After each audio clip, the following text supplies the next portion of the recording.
کر دیں۔ وہ کہنے لگے ایسا بھی کیا دیکھنا ہے؟ میں نے کہا پتہ نہیں، آرزو نے لنک بھیجا ہے کوئی، کہہ رہی ہے دیکھو تمہارے ہوش اڑ جائیں گے، شاید دبئی میں کسی خطرناک جھولے پہ بیٹھ گئی ہوگی تبھی کہہ رہی ہے۔ داؤد نے اپنا لیپ ٹاپ بند کیا، اسے سائڈ ٹیبل پہ رکھ دیا، پھر اپنا موبائل اٹھایا اور ہاٹ سپاٹ آن کر کے میرا بازو سیدھا کر کے اس پہ لیٹ گیا۔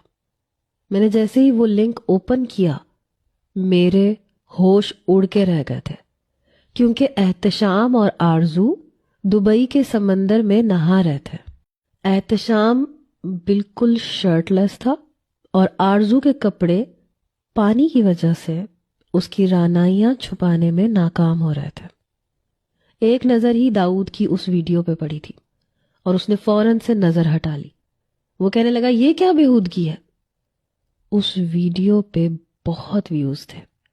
میں نے فوراً سے بند کر دی۔ داؤد کہنے لگا مجھے تمہارا بہنوئی مرد نہیں لگتا۔ عورت ماں کو، بہن، بیٹی یا بیوی، مرد کی غیرت ہوتی ہے، وہ اسے یوں پبلک نہیں کرتا۔ میں چپ سی ہو گئی۔ داؤد نے مجھ سے موبائل پکڑا اور ایک طرف رکھ دیا اور لیمپ بند کر دیا۔ کچھ دیر وہ مجھ سے ادھر ادھر کی باتیں کرتا رہا، پھر سو گیا۔ مجھے حیرت آرزو پہ ہو رہی تھی کہ اس نے یہ سب کیا تو کیا کیوں؟ بہرحال میں داؤد کی نظروں میں ضرور شرمندہ ہو کے رہ گئی تھی۔ چند روز بعد وہ لوگ واپس آ گئے۔ آرزو نے مجھے اپنے گھر دعوت پہ بلایا تھا۔ میں نے جھجکتے ہوئے داؤد سے پوچھا تھا کیونکہ وہ احتشام بھائی کو پسند نہیں کرتا تھا۔ میں نے کہا داؤد، آرزو نے کھانے کی دعوت پہ بلایا ہے، اسے کیا جواب دوں؟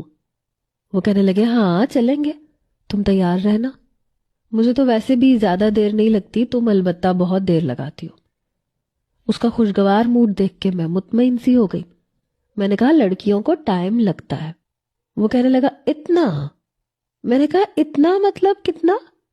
وہ کہنے لگا 15 منٹ تو تم مجھ سے یہ پوچھنے میں لگا دیتی ہو کہ داؤد بتائیں میں کیا پہنوں، اور تم اچھی طرح جانتی ہو کہ مجھے اس چیز کا آئیڈیا بالکل بھی نہیں ہے، لیکن تم زبردستی پوچھتی رہتی ہو۔ یہ سن کے میں نے اس کے گلے میں اپنے دونوں بازو ڈال دیے۔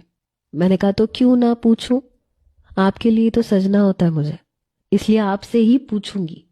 وہ مسکرانے لگا، پھر کہنے لگا مجھے تم ہر رنگ میں اچھی لگتی ہو، جو بھی پہن لو تم پہ جچتا ہے۔ مجھے اپنے حصار میں لیتے ہوئے اس نے یہ کہا تھا۔ میں داؤد کے ساتھ خوش تھی، اسے بس یہ تھا کہ میں اس کی ہر بات مانوں، اور میں اختلاف نہیں کرتی تھی۔ بہرحال میں آرزو کے گھر جانے کے لیے تیار تھی۔ جب داؤد آفس سے واپس آیا، اس کے کپڑے میں تیار کر چکی تھی۔ وہ کمرے میں آتے ہی مجھ سے معانقہ ضرور کرتے تھے، اور مجھے بھی اس چیز کی عادت سی ہو گئی تھی۔ وہ کہنے لگے واہ، بہن کے گھر جانے کی اتنی جلدی ہے تمہیں حالا، آج تو میرا انتظار ہی نہیں کیا، پوچھا بھی نہیں کہ داؤد میں کیا پہنوں۔ میں ہنسنے لگی۔ میں نے کہا اس لیے کہ میں تو آپ کو ہر حال میں اچھی لگتی ہوں۔ وہ کہنے لگے میں سمجھ گیا ہوں، تم ایسے سوال مجھے تنگ کرنے کے لیے کرتی ہو۔ آج تمہاری بہن کے گھر دعوت ہے تو وقت سے پہلے تیار ہو، اس لیے میں سوچ رہا ہوں کچھ دیر سو جاؤں پھر تیار ہوں گا۔ میں نے داؤد کو آنکھیں دکھائی، میں جانتی تھی مجھے تنگ کر رہے ہیں۔ وہ پھر ہنسنے لگے، کہنے لگے میں بس 10 منٹ میں تیار ہو جاتا ہوں، تم اپنا عبایا پہن لو۔ میں نے کہا عبایا؟ وہ کہنے لگے ہاں چلو شاباش جلدی سے پہن لو۔ میں پہننا تو نہیں چاہتی تھی، لیکن پھر بھی میں نے چپ چاپ پہن لیا، اسکارف بھی پہن لیا۔ داؤد جب تیار ہوا تو مجھے دیکھ کے کہنے لگا تم نے نقاب نہیں کیا۔ میں نے کہا داؤد میں نے کبھی نقاب نہیں کیا، مجھے عادت نہیں ہے، عجیب سا لگتا ہے۔ وہ کہنے لگا ہاں لیکن مجھے اچھا لگتا ہے۔ یہ کہتے ہوئے میرے اسکارف سے ہی انہوں نے میرا چہرہ چھپا دیا۔ پھر کہنے لگے لو میں نے تمہارا کام آسان کر دیا، اب چلو۔ یہ کہہ کے وہ مجھے کمرے سے باہر لے گئے۔ اپنی ساس کو خدا حافظ کہہ کے میں باہر نکلی۔ ہمارے گھر میں کوئی بھی یوں نقاب نہیں کرتا تھا، اس لیے مجھے بہت عجیب لگ رہا تھا۔ جب ہم آرزو کے گھر پہنچے تو دروازہ آرزو نے ہی کھولا تھا۔ میں اس سے گلے ملی، داؤد نے بس اسے سلام کیا۔ وہ کہنے لگی حالا یہ کیا پہن رکھا ہے، یہ کس قسم کے کپڑے ہیں، پکی ڈاکو لگ رہی ہو۔ یہ کہتے ہوئے آرزو نے داؤد کی طرف اپنا ہاتھ بڑھایا، شاید وہ اس سے ہاتھ ملانا چاہتی تھی، لیکن وہ منع کر گیا کہ میں کسی خاتون سے ہاتھ نہیں ملاتا۔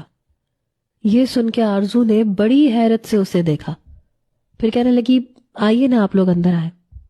جیسے ہی ہم اندر آئے، احتشام بھائی اپنی والدہ کے ساتھ بیٹھے باتوں میں مصروف تھے۔ ہمیں دیکھ کے اٹھ کے کھڑے ہو گئے، داؤد سے گلے ملے، میں نے بس سلام کیا اور میں آرزو کی ساس سے ملنے لگی۔ اس کی ایک نند بھی غیر شادی شدہ تھی، اس سے بھی میں ملی۔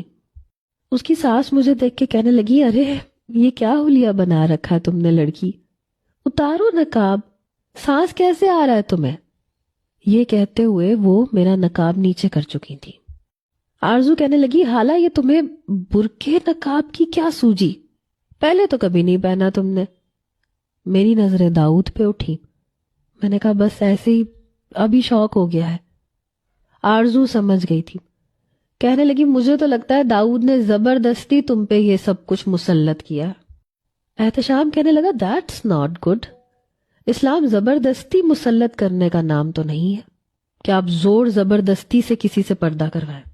میں نے تو آج تک آرزو پر ایسی کوئی پابندی نہیں لگائی، بلکہ کبھی دوپٹہ لینے کے لیے بھی نہیں کہا۔ داؤد کے چہرے پہ چھائی ہوئی ناگواری دیکھ کے میرا دل ضرور زور سے دھڑکا تھا۔ اس سے پہلے کہ بات آگے بڑھتی میں نے اپنا السلام علیکم، ابھی تک کی سٹوری آپ کو کیسی لگ رہی ہے؟ یہ سٹوری یوں تو فرضی ہے، لیکن ہمارے ارد گرد ایسے بہت سے لوگ ہیں، ایسے بہت سے گھرانے ہیں اور ایسے لوگ اور ایسی کہانیاں موجود ہیں، اس لیے اسے ہم مکمل طور پہ فکشنل نہیں کہہ سکتے۔ آپ لوگوں کا کیا خیال ہے؟ اپنی رائے ضرور بتائیے گا کمنٹس میں۔ اللہ حافظ۔